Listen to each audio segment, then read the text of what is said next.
De acordo com os dados do Cadastro Nacional de Adoção, há 5.426 crianças ou adolescentes esperando uma família e cerca de 29.440 pretendentes aguardam uma criança.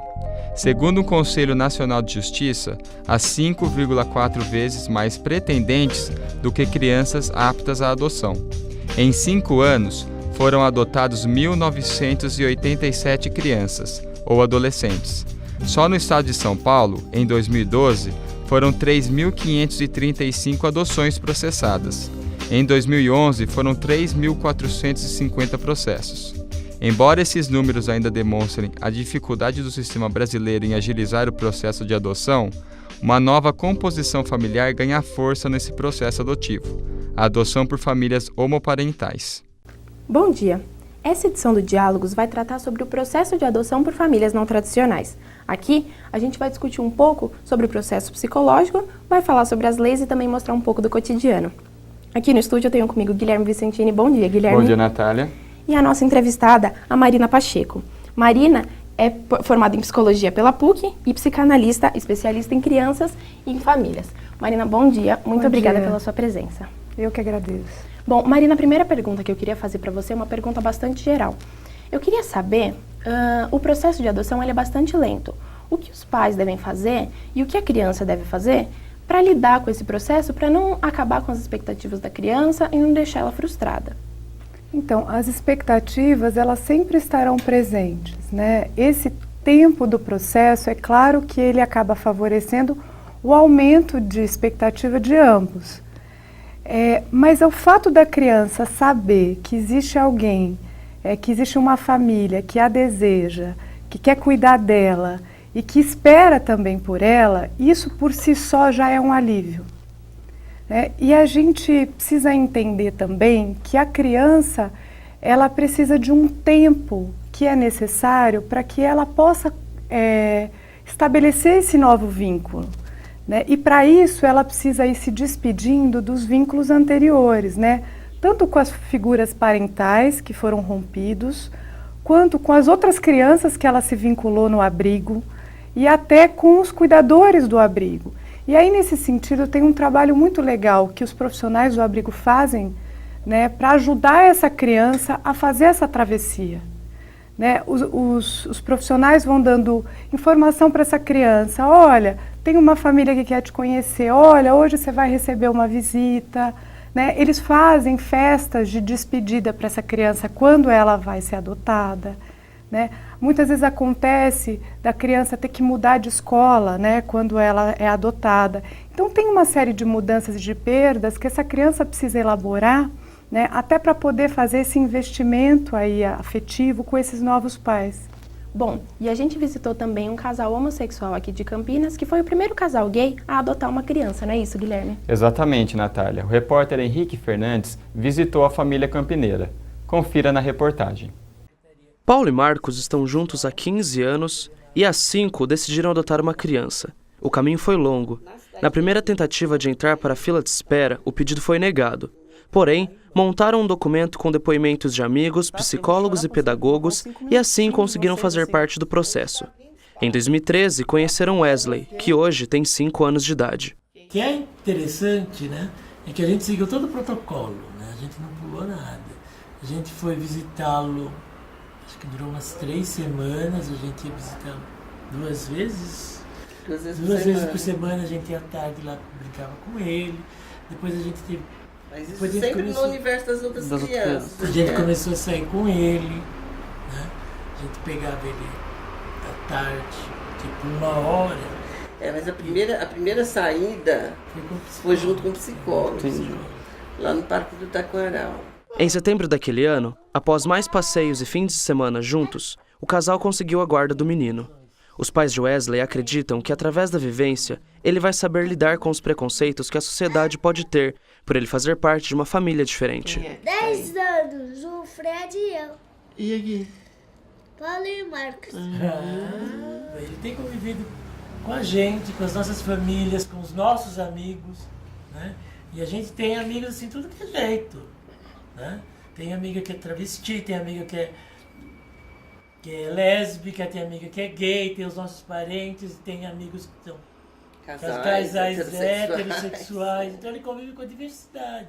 Os dois contam que já conversaram com Wesley sobre ele fazer parte de uma família com 2 pais. Um dia eu cheguei na escola e a professora foi conversar comigo, né? Falou, preciso falar uma coisa pra você, né? Ela falou, uma vez por semana a gente tem uma conversa, né?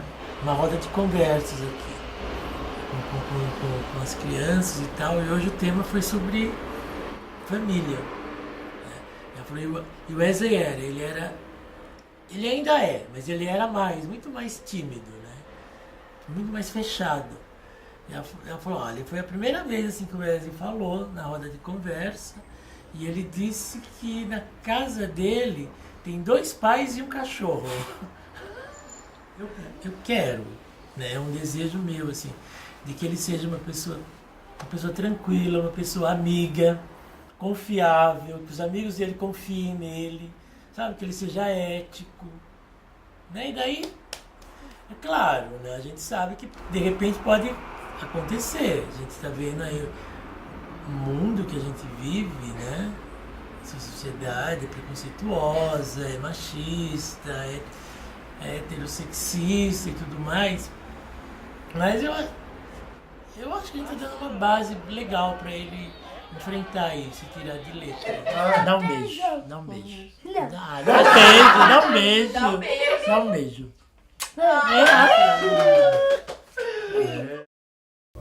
Marina, como a gente viu aqui no caso do Paulo e do Marcos, o Wesley sabe que ele é adotado. No caso das crianças que não sabem que elas são adotadas, existe uma idade certa para isso? Isso é um processo gradual? Como isso deve ser feito? Quanto mais cedo, melhor. Né? E isso dentro de uma linguagem, claro, que a criança pode entender, né? Dentro da faixa etária que ela estiver. E isso não acontece numa conversa só, né? Na medida em que a criança ela vai crescendo, ela naturalmente vai pedindo mais explicações mais detalhadas para esses pais. E nem sempre eles sabem responder, mas o que é importante é que eles não fechem esse canal, para que a criança possa sentir essa abertura para levar as angústias que ela tem, as dúvidas, as fantasias que ela tem. Né? O que não pode acontecer é isso ser negado para essa criança. Né? Ela tem o direito de saber sobre a história dela. Né? Isso é estruturante psiquicamente para essa criança, até para ela poder construir a sua subjetividade. Quando isso não acontece, é como um buraco, né? E num buraco a gente não consegue construir nada. Tá certo. Bom, agora na questão social, a gente sabe que ser adotado é por si já um diferencial, e ser adotado ainda por essas novas famílias que ainda estão sendo inseridas na sociedade, estão sendo aceitas ainda, né? É maior ainda. Queria saber, para a criança, no âmbito principalmente escolar, que é onde ela tem maior contato com o mundo, quais são os principais problemas que ela enfrenta e como os pais devem lidar com isso? Então, eu acho que o principal problema está muito em torno da questão do preconceito. E ela vai viver o preconceito, infelizmente vai. Né? É uma criança que vai ser exigida nesse sentido. Mas não mais do que outras crianças. Isso não é tão diferente, porque a gente sabe que no ambiente infantil, né, aquilo que é diferente, a cor da pele, o peso, a altura, em alguma medida vira alvo de piada. E aí eu acho que a forma como os pais lidam com essa situação, e até com a condição deles, por exemplo, de não ser uma família convencional, né, vai ser determinante para essa criança também poder fazer o enfrentamento dessas questões. Tá, então depende muito também da força dos pais em relação a isso. Tá, e agora uma questão que está bastante no imaginário das pessoas, do ponto de vista da criança. Como que é para ela ser adotada por uma família homossexual, assim, um casal homossexual? Isso interfere no desenvolvimento psicológico dela? Eu vou te falar a respeito dos estudos que a gente tem mais recentes. As famílias que são adotadas, as crianças que são adotadas por casais homoafetivos, elas não manifestam o desejo de terem um pai homem e uma mãe mulher. Porque o que a gente percebe é que as funções psíquicas que são necessárias para o desenvolvimento dessa criança, elas estão presentes nos casais homoafetivos. Né? E que funções são essas? É a função psíquica da maternidade e a função psíquica da paternidade. A função materna, que tem a ver com a proximidade, o cuidado, a proteção, e a função paterna, que tem a ver com o estabelecimento dos limites, das regras, de introduzir essa criança no mundo, de apresentar o mundo para essa criança, né, de ajudá-la nesse crescimento. Isso independe da identificação sexual dessa família, né, independe do gênero. Isso pode acontecer tanto dentro de um casal, né, isso deve acontecer tanto dentro de um casal homo, quanto de um casal hétero. Né? Quando isso não acontece, aí sim existe uma perda psicológica. Entendi. Bom, Guilherme, você tem alguma pergunta para a Sim. Marina?